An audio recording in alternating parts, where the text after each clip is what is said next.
Oke, jadi baik Bapak Ibu, saudara-saudara yang dikasihi Tuhan, sebelum kita membaca merenungkan firman yang pada pagi hari ini, mari kita memohon Roh Kudus agar memimpin kita untuk membaca dan merenungkan firman Tuhan. Kita berdoa, segala puji syukur kami panjatkan ke hadapan hadirat-Mu Tuhan. Bapa dalam kerjaan surga, kami sangat berterima kasih Tuhan karena Engkau telah membimbing kami seminggu lamanya hingga pada hari ini di tempat-Mu yang Maha Kudus. Kami rindu, kami haus akan firman-Mu Tuhan. Kiranya Tuhan memampukan setiap kami agar apapun firman yang kami dengar pada pagi hari ini boleh diberkati kami dan kami renungkan dalam kehidupan kami. Dan begitu juga hamba-Mu yang tidak lebih daripada jemaat-Mu, pakailah hamba-Mu Tuhan, urapi dia, biarlah perkataannya itu sesuai dengan kehendak-Mu Tuhan. Biarlah Roh Kudus Tuhan memimpin kami, biarlah hati kami ini tertuju untuk mendengarkan firman-Mu. Bapa dalam kerajaan surga, urapi kami Tuhan, berkati kami, ampuni kami Tuhan, hanya dalam nama anak Yesus Kristus kami ucap syukur dan berdoa. Haleluya, amin. Shalom Bapak Ibu dan saudara-saudara semua sekalian yang dikasihi Tuhan. Terbaik pada pagi hari ini sebelum kita masuk di dalam firman Tuhan, izinkan saya mewakili dengan sebuah cerita bahwa ada seorang pemuda yang bekerja keras untuk meraih kesuksesan. Ia mengejar jabatan, harta, dan kehormatannya. Semua orang kagum melihat pencapaiannya, tetapi di balik senyumannya, ia menyimpan hati yang kosong. Ia tidak punya waktu untuk keluarganya, ia mulai kehilangan teman-temannya, bahkan hubungan dengan Tuhan pun dingin dan sedikit jauh dari Tuhan. Dan ketika suatu malam ia pulang larut dan duduk seorang diri di ruang kerjanya, ia merasa hampa. Ia berkata dalam hatinya, mengapa semua yang kuperoleh terasa sia-sia dan terasa tidak bahagia? Mengapa hidupku kosong padahal aku sudah mempunyai banyak harta, sudah meraih banyak hal.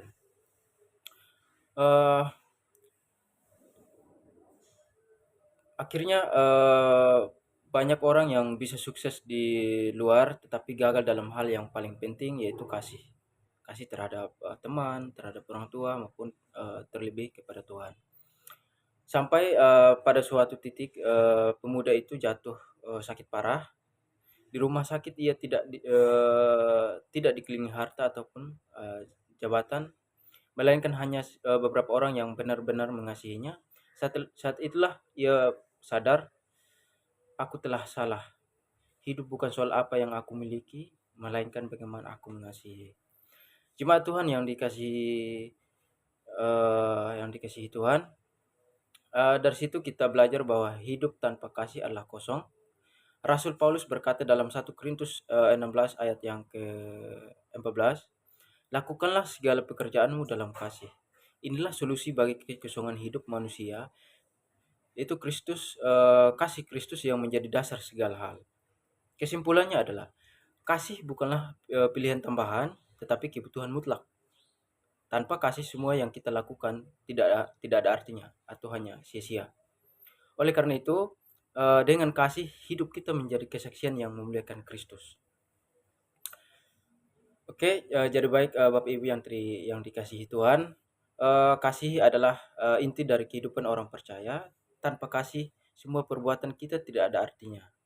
Oleh sebab itu, Paulus menegaskan bahwa segala sesuatu yang kita lakukan harus dilakukan dengan kasih.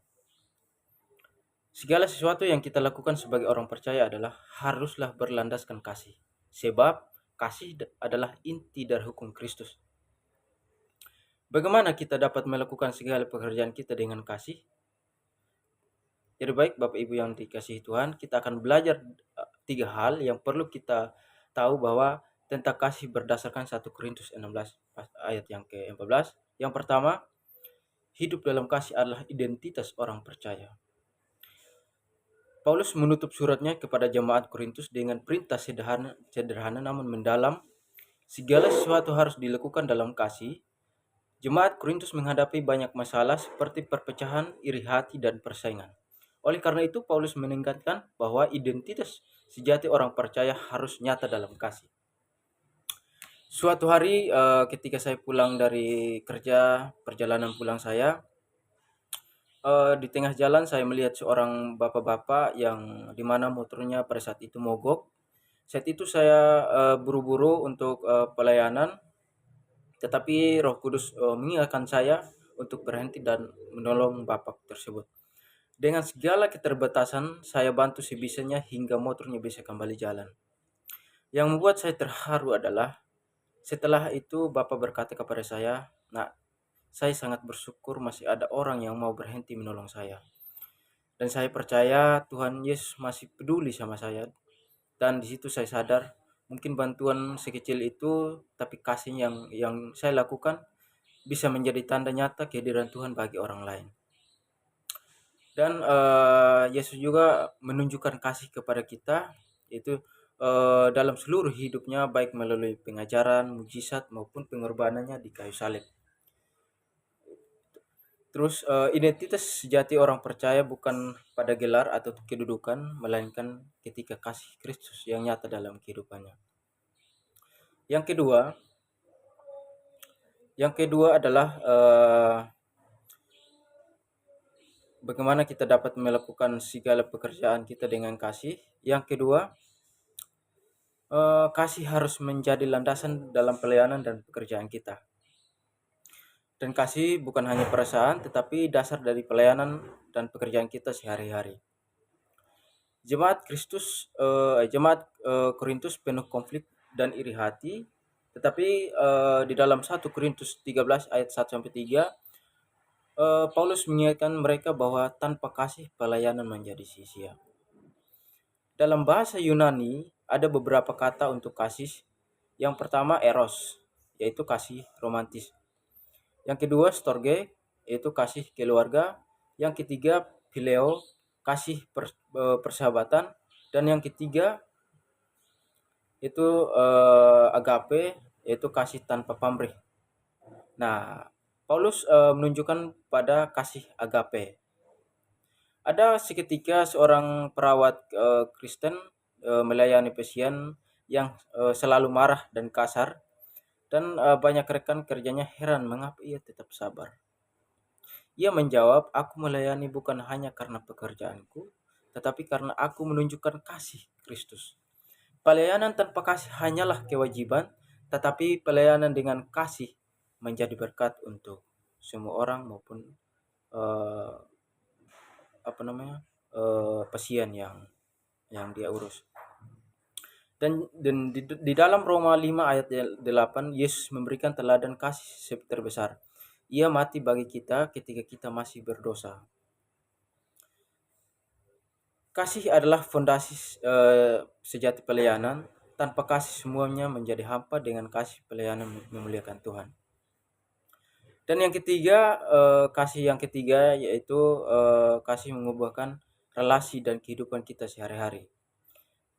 Dan kasih bukan hanya untuk pelayanan di gereja, tetapi juga untuk kehidupan praktis sehari-hari. Di dalam Kolose 3 ayat 14 berkata, "Dan di atas semuanya itu, kenakanlah kasih sebagai pengikat yang mempersatukan dan sempurnakan." Ada sebuah cerita di dalam sebuah keluarga yang hampir bercerai, tetapi ada seorang anak kecil, dia berdoa setiap hari dan setiap malam agar orang tuanya tidak berpisah. Dan doa itu menyentuh hati kedua orang tuanya sehingga mereka saling mengampuni, dan di situ kita belajar bahwa kasih mengubahkan keluarga itu. Kasih Kristus yang tinggal di dalam hati kita, yaitu di dalam Efesus 3 ayat 17 sampai 19, yang dalam arti yang memampukan kita mengasihi bahkan orang yang sulit dikasihi. Istilahnya dalam ketika kita ada musuh atau mungkin ada orang yang memusuhi kita, yang tidak suka kita, itu dalam Efesus 3 ayat 17 sampai 19 itu memampukan kita untuk mengasihi bahkan orang yang sulit dikasihi. Kesimpulan dari khotbah kita pada pagi hari ini di dalam 1 Korintus 16 ayat 14 adalah kasih sejati mampu mengubah kehidupan, memperbaiki relasi dengan orang lain, dengan Tuhan, dengan keluarga, dan menjadi kesaksian nyata bagi dunia. Jemaat yang dikasihi Tuhan, kita belajar dari 3 hal. Yang pertama, kasih adalah identitas orang percaya. Yang kedua, kasih adalah dasar dalam pelayanan. Terus yang ketiga, kasih mengubahkan relasi dan kehidupan kita sehari-hari. Untuk itu, Bapak Ibu dan saudara-saudara yang terkasih dalam Tuhan, mari kita belajar melakukan segala sesuatu dalam kasih maupun dalam pekerjaan kita, dalam aktivitas kita, karena disitulah Kristus dimuliakan. Ataupun di saat kita bekerja, kita harus melakukannya dengan kasih. Di saat kita melayani, kita harus lakukan dengan kasih. Dan di saat kita berrelasi dengan orang lain, dengan Tuhan, dengan keluarga, mari kita lakukan dengan kasih. Semoga firman yang kita baca dan kita renungkan pada pagi hari ini memberkati kita, memberkati Bapak, Ibu, saudara-saudari sekalian. Amin. Tuhan Yesus memberkati kita semua.